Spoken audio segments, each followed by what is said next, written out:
Tonight, with unanimous support from Republicans, Louisiana's Mike Johnson was sworn in this afternoon after the vote. Johnson pledged to restore order to the chamber. And I want to make this commitment to you, to my colleagues here and on the other side of the aisle as well. My office is going to be known for trust and transparency and accountability, for good stewardship of the people's treasure, for the honesty and integrity that is incumbent upon us, all of us, here in the People's House. All the Republicans joined in unanimous support for the new speaker. Our Brent Weber now with local lawmakers' response. John, indeed, House members in Nebraska and Iowa fell into the party line once it became evident that Johnson had the margin needed. And once the name was in the books and the photo ops were complete, it was time to get to work. It really was back to work. Shortly after that, I walked right back in and presided over the House of Representatives for 2 hours. And it was nice to be considering bills again.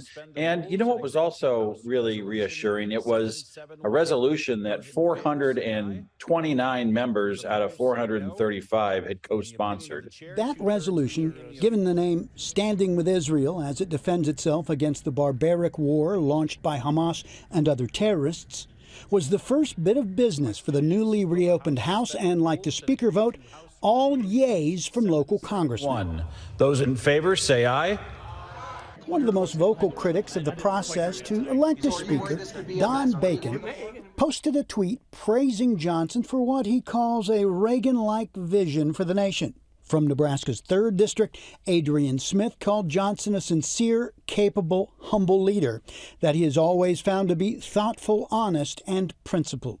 Iowa's Randy Finstra called Johnson a strong conservative who will support work to hold the Biden administration accountable, rebuild the economy, secure the border, and stand up to China. Flood praised Johnson's first address as Speaker. This is great, but the time for action is now. And I will not let you down. This guy delivered a speech that I think everybody in the nation can be proud of, regardless if you're a Democrat or a Republican or an independent.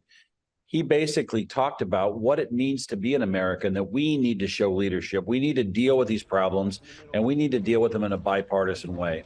We reached out to Finstra, Zachary Nunn of Iowa, Smith, and Bacon as well, but none were available for an interview.